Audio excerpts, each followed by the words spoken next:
bienvenue à tous. Aujourd'hui, nous allons continuer notre lecture du Śrīmad Bhagavatam, chapitre 4, deuxième chant, chapitre 4, verset 25. 25, oui, le dernier verset du quatrième chapitre. Avant de commencer quoi que ce soit, je demande les bénédictions de mon maître spirituel, de Srila Prabhupada, de toute l'affiliation spirituelle et de tous les dévots assemblés. Om Namo Bhagavate Vasudevaya.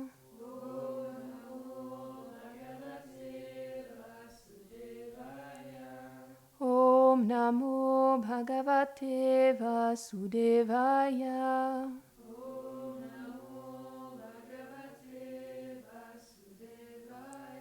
Om Namo Bhagavate Vasudevaya.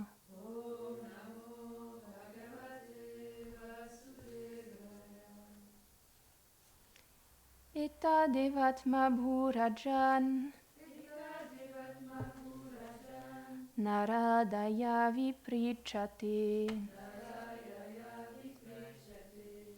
Veda Garbho Bhyadat Sakshat Yad Ahahariratmana. Traduction. Ô roi, Brahma donna la même connaissance des Védas qu'il reçut directement du Seigneur Narayan à Narada, lorsque celui-ci s'enquit sérieusement auprès de lui. Commentaire. Brahma, le premier être manifesté, reçut directement du Seigneur le savoir dans son cœur. À la requête de son fils Narada, celui-ci lui transmit ce savoir des Védas. Dans ce verset, la conversation qui eut lieu entre Brahma et Narada est louée. Ainsi se termine le commentaire du quatrième chant du deuxième chant du Śrīmad Bhagavatam pour le plaisir des dévots, en accord avec les précédents précepteurs spirituels.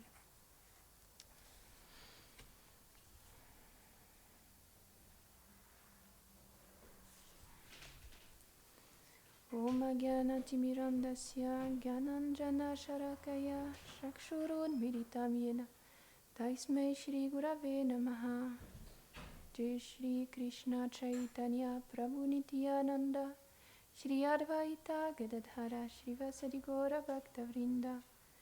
Hare Krishna Krishna Krishna Hare Hare, Hare Rama Rama Rama Hare Hare.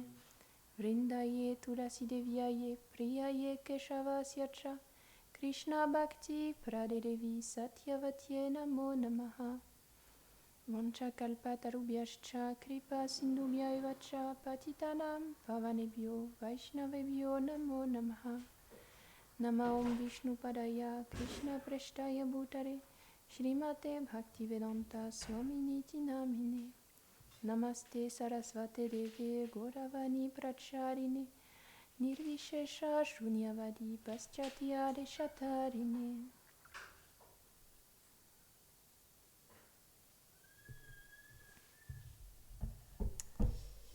Donc, dans ce verset, on glorifie la filiation spirituelle, en fait.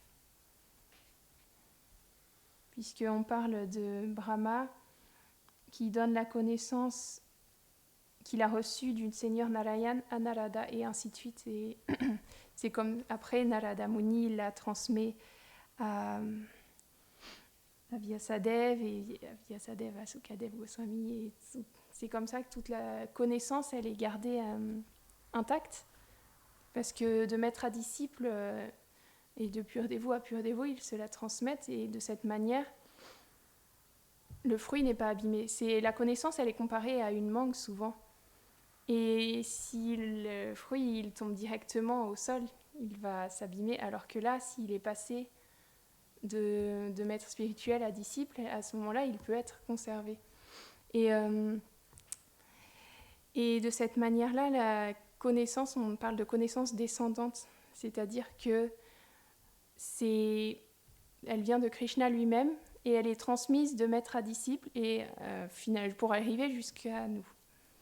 Et c'est ce qui fait que cette connaissance, elle est restée authentique malgré les nombreuses années depuis laquelle elle a été énoncée. Le Srimad Bhagavatam, il a été écrit au début de l'âge de Kali ou à la fin du Dvapara Yuga, c'est entre les deux quoi. Donc ça fait à peu près 5000 ans. Donc s'il n'y avait pas ça, comment on aurait pu conserver en 5000 ans la connaissance de manière intacte? La seule manière, c'était que de maître à disciple, ils se la transmettent purement, puisque sinon, on peut toujours... si une personne n'est pas qualifiée et qu'elle lit par elle-même sans écouter d'une autre personne, d'un sage, d'un être qualifié, à ce moment-là, elle va se mettre à interpréter la connaissance. Et elle pourra en tirer les conclusions qu'elle veut, parce qu'on peut tourner les versets dans tous les sens. Et Shyamala en a parlé hier. Et par exemple, il n'y a qu'à voir le nombre de commentaires qu'il y a de la Bhagavad Gita différents et qu'est-ce qu'ils disent à chaque fois. Ils peuvent trouver plein de buts différents à la Bhagavad Gita, plein de messages différents cachés à l'intérieur. Mais tout ça, ça peut être juste des élucubrations mentales en fait, qu'on fait à partir de mots qu'on peut voir d'une certaine manière ou d'une autre manière. Comment être certain d'avoir cette connaissance, de la comprendre de la bonne manière? Il faut s'enquérir auprès d'une personne qui est qualifiée. C'est la seule manière. Parce que nous-mêmes, si on n'a pas la connaissance pure, si on n'est pas un pur dévot, on ne pourra que interpréter avec notre compréhension limitée. Parce que le jiva, bien qu'il soit éternellement pur et éternellement fait d'éternité, de connaissance et de félicité, il est recouvert par tout un tas d'ignorance, il est sujet à l'erreur, il a des sens imparfaits. Et comment est-ce qu'il pourrait comprendre cette connaissance par lui-même? Seul un pur dévot peut la comprendre véritablement. Seul un pur dévot peut comprendre le but véritable du Srimad Bhagavatam, de tous les Védas. Quel est le but? Krishna le dit lui-même, le but des Védas est de me connaître. Mais seul un pur dévot saura voir à travers toute cette connaissance Krishna véritablement, purement à travers tous ces versets. Et seul à travers lui, on peut à notre tour le comprendre. Sinon, on verra avec nos lunettes teintées rouges, on verra tout en rouge, on verra à travers notre ignorance et on ne pourra pas voir les choses telles qu'elles sont. Alors, le pur dévot, il est là pour nous montrer véritablement comment sont les choses. Et il y a une histoire comme ça qui dit que un jour il y avait deux garçons, c'est deux garçons qui sont dans une grotte et il y en a un qui est avec sa lanterne et il n'est jamais sorti de sa grotte. Il n'a jamais vu le soleil. Et donc il y a l'autre qui vient le voir et il lui parle du soleil. Il lui dit que voilà, c'est comme une lumière gigantesque qui éclaire partout. Et il y a l'autre enfant qui essaye de le comparer à sa lampe, qui dit « Ah, mais alors, il est 2 fois comme cette lampe, 3 fois comme ma lanterne, 5 fois comme ma lanterne, et il ne peut pas comprendre véritablement. » Mais l'autre qui a vu le soleil, il peut véritablement lui enseigner et l'amener au dehors pour voir véritablement comment est le soleil. Mais par lui-même, l'enfant qui a la lanterne, il n'aurait pas pu s'imaginer le soleil.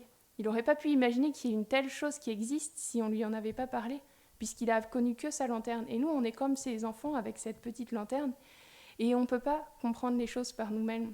C'est pour ça que le maître spirituel, il vient pour donner la connaissance de comment sont les choses véritablement, et pourquoi on est dans ce monde matériel, pourquoi on existe. C'est les questions, les 3 questions fondamentales. Qui suis-je? Où vais-je? Et c'est quoi? D'où je viens? Non. Ah, je me rappelle plus. Oui, quel est le but? Ouais. C'est les questions fondamentales qui différencient une personne d'un animal. Elle peut se poser des questions. Pourquoi je vis? qui est-ce que je suis véritablement? Parce qu'on sait que ce corps-là, il périt à chaque instant et tout le monde a peur de la mort, tout le monde a peur de voir sa vie s'arrêter parce que c'est pas naturel du tout. Parce qu'on est fait pour être éternel, donc on voit qu'il y a quelque chose qui va pas. Par exemple aussi, on peut voir les personnes qui sont handicapées ou qui sont... Ça peut pas être éternellement elles, ce serait terrible si on était éternellement... si on était éternellement ce corps et qu'on tombe dans un corps qui est vraiment avec lequel on ne peut rien faire. Alors on peut voir qu'il y a un décalage entre ce qu'on est véritablement et le véhicule qu'on a. Parce que finalement, c'est juste un véhicule. Et on doit l'abandonner à la mort et on en reprend un, on en reprend un. Mais l'âme, elle n'est pas touchée par ça, elle est éternelle. Et elle va de corps en corps, et chaque corps est déterminé selon les actions qu'elle a fait, selon son karma passé. Et de cette manière, elle erre sans fin dans le cycle des morts et des renaissances. Et elle prend naissance après naissance, elle est passée par toutes les espèces. Elle est passée par le microbe, elle est passée par l'insecte, elle est passée par tous les animaux, les poissons, les plantes. Et il y a une évolution particulière en fonction de la conscience. Et finalement, elle est arrivée à cette naissance humaine. Et dans ce corps humain, elle a une opportunité de se poser les bonnes questions et de pouvoir sortir de ce cycle de samsara, de naissance et de mort répétée. Et cette opportunité, elle est donnée comment? Par la connaissance, qui est transmise par les purs Vaishnavas. Et c'est cette connaissance que les Vaishnavas nous transmettent qui peut nous permettre de nous sortir de cette ignorance, de ce cycle sans fin. Et lorsqu'ils la transmettent, et seule leur miséricorde finalement peut nous permettre de sortir de ce marécage un peu. C'est comme un marécage où on s'enfonce petit à petit, on ne peut pas bouger, on ne peut rien faire, on est complètement bloqué.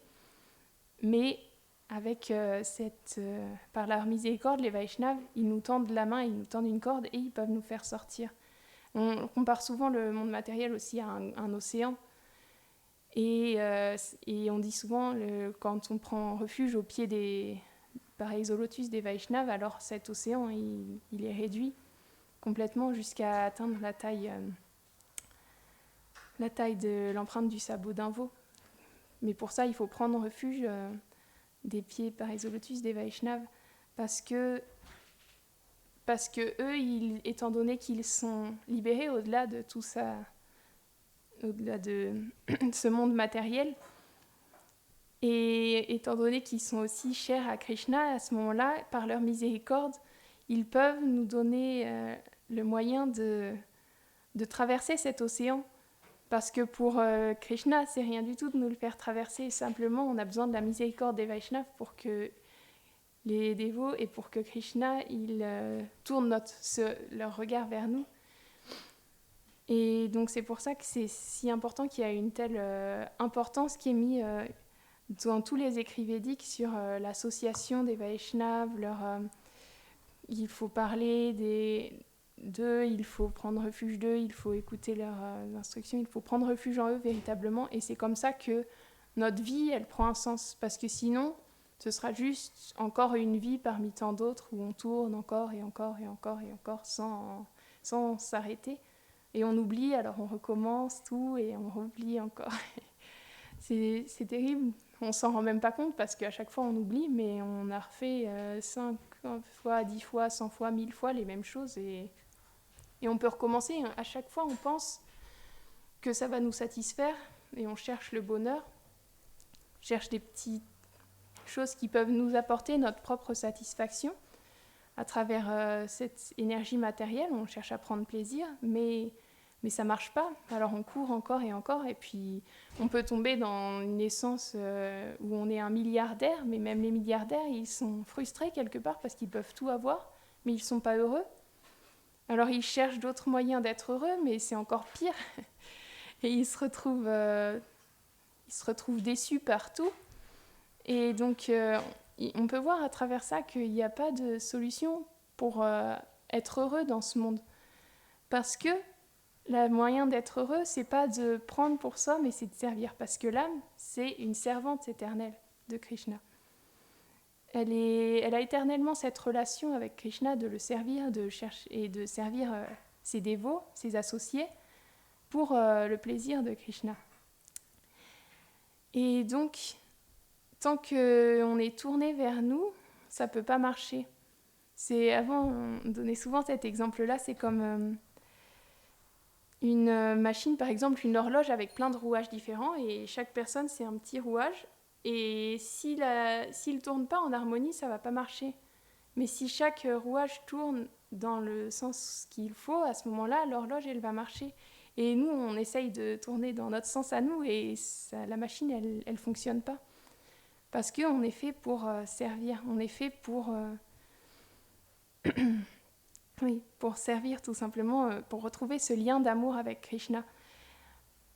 Mais dans ce monde-là, on est venu pour être des petits maîtres et pour prendre plaisir pour soi, alors que dans les Védas, finalement, on nous montre que tout ça, ça ne peut pas nous apporter le bonheur et que la seule chose pour laquelle on est faite, c'est de se donner complètement. Et même lorsqu'on voit les dévots à un très haut niveau, ils ne sont plus du tout intéressés par leur propre bonheur. Ils sont tellement remplis d'amour que leur bonheur, il ne compte plus du tout. Ils désirent simplement être des instruments pour Krishna et pour ses associés.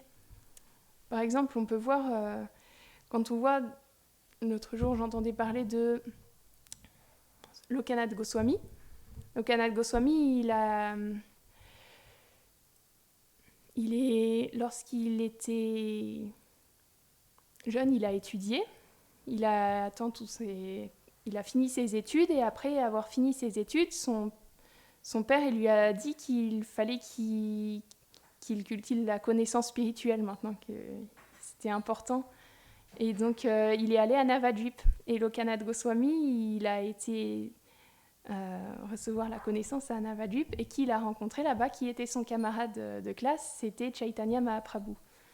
Et donc, il a étudié pendant quelques années aux côtés de Chaitanya Mahaprabhu, et c'était vraiment son ami très cher. Et lorsqu'il est rentré chez lui, après avoir fini d'étudier, parce qu'il devait s'occuper de ses parents quand même, il ne pouvait plus s'arrêter de penser à Chaitanya Mahaprabhu, parce qu'il lui avait complètement pris son cœur, parce que Chaitanya Mahaprabhu, c'est Krishna lui-même qui revient avec l'humeur de Srimati Radharani, avec l'humeur de service, mais du coup, il peut être que captivant complètement, et il ravit le cœur de tous. Et donc, Lokanath Goswami, il ne pouvait pas s'empêcher de penser à lui. Et un jour, Chaitanya Mahaprabhu, il est venu toquer à sa porte. Et donc, il était tellement heureux de le voir, il l'a étreint, ils ont pleuré. Et puis, il lui a proposé parce que Chaitanya Mahaprabhu, à ce moment-là, il faisait le tour de tous les pandits, et pour les vaincre, pour établir la pure connaissance, parce qu'à cette époque-là, il y avait plein de... pour donner la pure connaissance, parce que les Védas avaient été interprétés de plein de manières différentes. Et donc Chaitanya Mahaprabhu, il faisait ce divertissement-là de vaincre tous les grands érudits pour établir la véritable connaissance. Et donc il a proposé à Lokanath Goswami de venir avec lui, et son père a accepté, donc ils ont fait comme une tournée, et ensuite il est revenu chez lui, Lokanath Goswami, et il s'est occupé de ses parents jusqu'à la fin jusqu'à ce qu'ils quittent cette vie, jusqu'à ce qu'ils quittent leur corps. Et donc après ça, qu'est-ce qu'il a fait immédiatement? Il est tout de suite allé à Navadvip pour rejoindre Chaitanya Mahaprabhu. Et à ce moment-là, il voulait rester avec lui, mais Chaitanya Mahaprabhu, qu'est-ce qu'il lui a dit? Il lui a dit d'aller à Vrindavan. Et Lokanath Goswami, ça le rendait extrêmement triste, parce que tout ce qu'il voulait, c'était être dans l'association, dans la compagnie de Chaitanya. Mais comme je le disais tout à l'heure, ce qui compte, c'est pour les purs dévots, c'est pas leur propre bonheur, c'est le bonheur de Krishna et le bonheur de Chaitanya, là, en l'occurrence. Donc...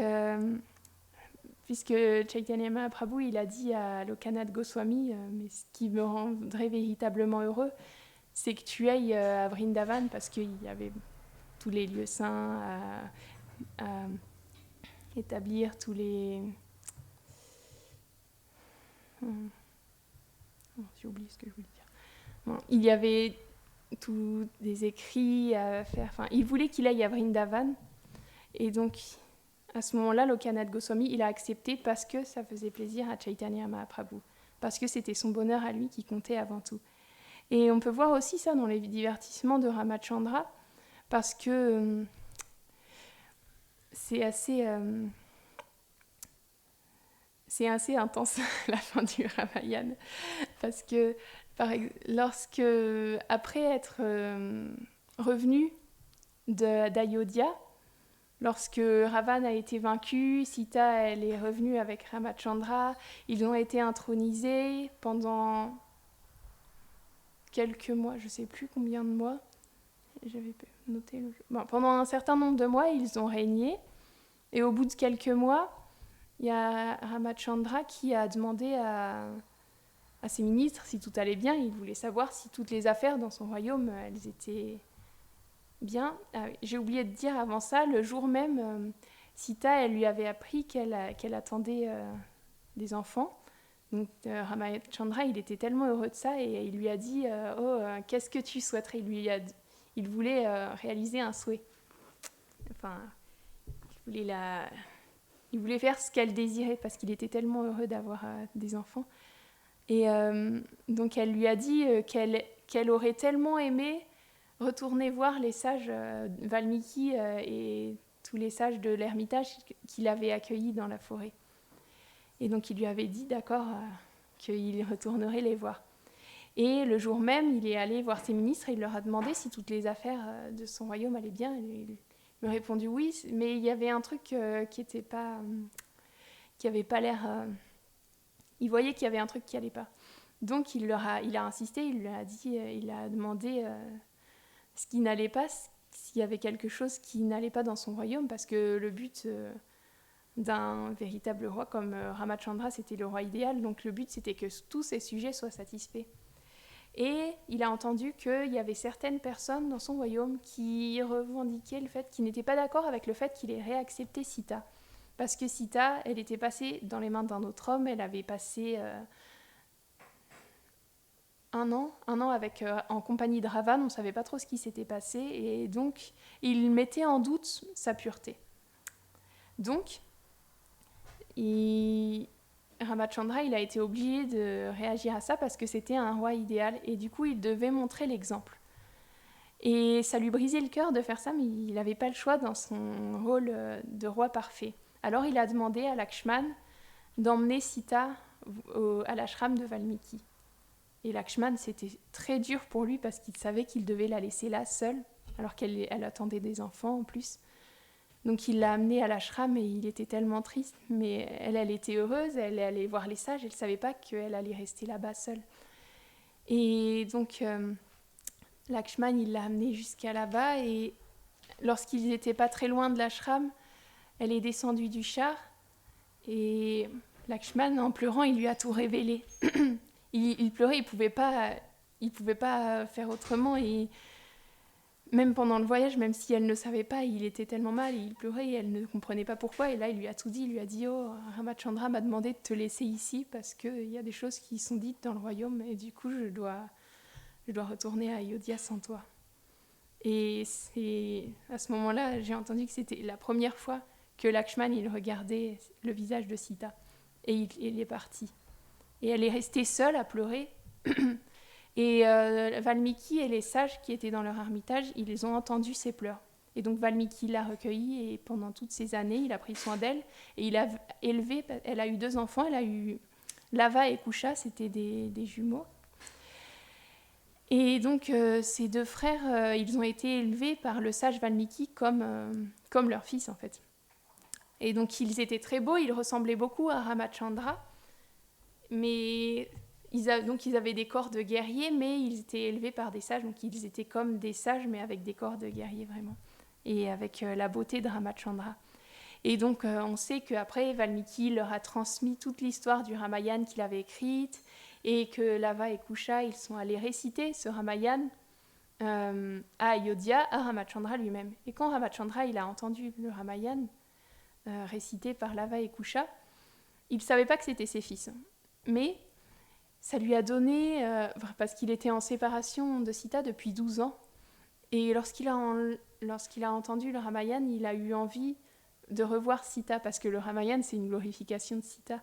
Donc il a eu envie de retrouver Sita. Et donc il allait faire un grand sacrifice à ce moment-là. Et il a dit que c'était une occasion pour qu'elle vienne et qu'elle clame devant tout le monde, qu'elle dise à tout le monde qu'elle avait jamais été touchée par Ravan et qu'elle était restée pure, etc. Et qu'à ce moment-là, si elle le disait devant tout le monde, il pourrait la réaccepter à ses côtés et ce serait plus un problème. Donc, il a demandé d'aller faire chercher Sita. Et c'est ce qui s'est passé. Il y a Valmiki qui est venu avec Sita et il y avait plein de personnes imminentes. Il y avait des devas, il y avait des grands sages à ce sacrifice. Et Ramachandra, il a accueilli Sita et il était tellement heureux de la voir. Il était tellement heureux parce qu'il allait pouvoir retrouver sa compagnie. Mais à ce moment-là, il a demandé à Sita donc de dire à toutes les personnes présentes qu'elle était pure pour qu'ils puissent la réaccepter. Mais Sita, ce qui comptait pour elle, c'était pas son propre bonheur d'être avec Ramachandra, c'était que Ramachandra, elle avait vu que sa compagnie et sa présence, ça lui portait préjudice, parce que les personnes, ils le critiquaient à cause d'elle. Parce qu'elle avait passé cette année avec Ravan, elle était devenue une source de nuisance à Ramachandra. Parce que, à présent, il y avait des personnes qui le critiquaient à cause de ça. Donc, ce qu'elle a fait, c'est que quand il lui a demandé ça, elle a dit à toute l'assemblée, elle a parlé, elle a dit « Si, pendant toutes ces années, je suis restée pure, si, pendant toutes ces années, mon mental est seulement resté au pied de Ramachandra, si pas une seule fois j'ai eu une pensée pour quelqu'un d'autre, à ce moment-là, si véritablement je suis toujours pure, que la terre, elle s'ouvre et que Bhumi vienne et m'accepte à son côté. » Et à ce moment-là, Sita, elle était pure. Elle ne peut pas être autrement que pure, parce que Sita, c'est la compagne éternelle de Ramachandra. Elle n'est pas touchée par toutes ces choses matérielles. Et donc, ce qui s'est passé, c'est que la terre, elle s'est ouverte, et il y a un trône qui est sorti de la terre avec Bhumi dessus. Et Sita, qui avait été trouvée dans la terre quand elle était enfant, elle est retournée. Elle s'est assise à côté de Bhumi, et le trône, il est rentré dans la terre, et elle s'est refermée. Et donc, c'est comme ça que Sita, elle est partie de ces divertissements-là, qu'elle a mis fin à ces divertissements dans le Ramayana.